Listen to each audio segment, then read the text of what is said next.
Naam, tumeanza ziara yetu asubuhi kwa kutembelea daraja la Magomeni. Tumejionea hali ya daraja, hali ya mradi ni nzuri, unatia moyo. Umejengwa kwa mpaka sasa ni 90% ya mradi imefanyika, na tumepewa maelekezo kwamba kufikia mwisho wa mwezi huu mradi ule utakabidhiwa kwa serikali, na sisi Chama cha Mapinduzi wilaya tunaamini kwamba hiyo ni ahadi ya kweli.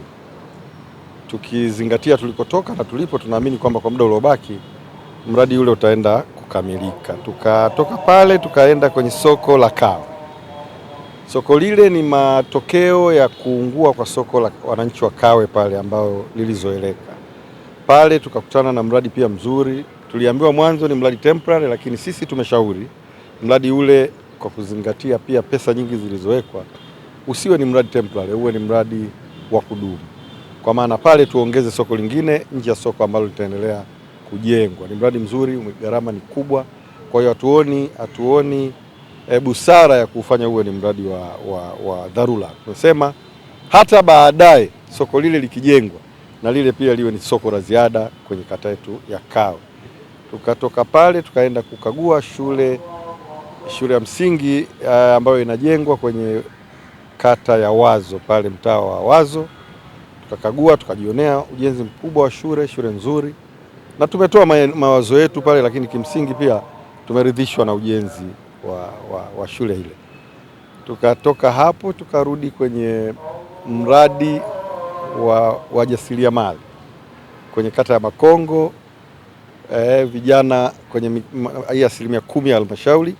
Tukakutana na vijana pale wanafanya mradi wao wa uchakataji wa taka ngumu, na wenyewe tumeuangalia, tumeona, tumejaribu kutoa maelekezo yetu pale kama chama.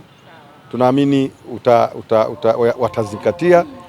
Nia ni kuleta ufanisi wa pesa za serikali ambazo zimewekwa kwenye eneo lile. Tukatoka pale tukaja tukakagua mradi wa shule ya msingi Kisiwani pale Mwanyamala, napo tukakuta ujenzi unaendelea.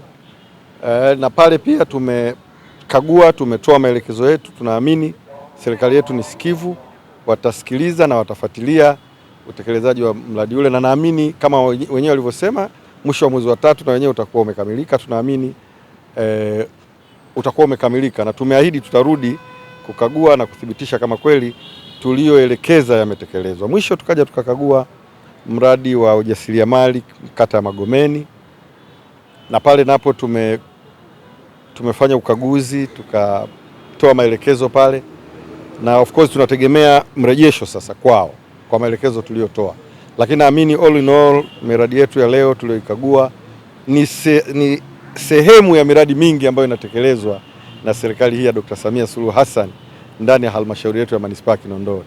Kwa sehemu kubwa tumeridhishwa na utekelezaji wa ilani. Maeneo yote serikali imeweka pesa, imefanya jambo kubwa. Hakuna eneo ambalo serikali haijafanya jambo kubwa. Tumejaribu kuonyesha hisia kwenye baadhi ya maeneo machache, na si kwamba hakikufanyika kitu cha msingi. Dhamira ya serikali tumeiona, uwezo wa serikali tumeuona katika kuhudumia wananchi. Ni lazima tumshukuru sana Mheshimiwa Rais wetu Daktari Samia Suluhu Hassan. Tuwashukuru halmashauri ya manispaa Kinondoni kwa kubuni na kusimamia miradi ile. Kimsingi sisi kama chama, maeneo machache sana tuliyoona na maelekezo tumetoa maelekezo, na tunatarajia maelekezo yale yatafanyiwa kazi na hatimaye yataboresha miradi ile. Wananchi wa Kinondoni tunawaambia waendelee kuunga mkono serikali ya Chama cha Mapinduzi inayoongozwa na Daktari Samia Suluhu Hassan, kwa sababu ni serikali sikivu inayowajali wananchi wa wilaya yetu ya Kinondoni.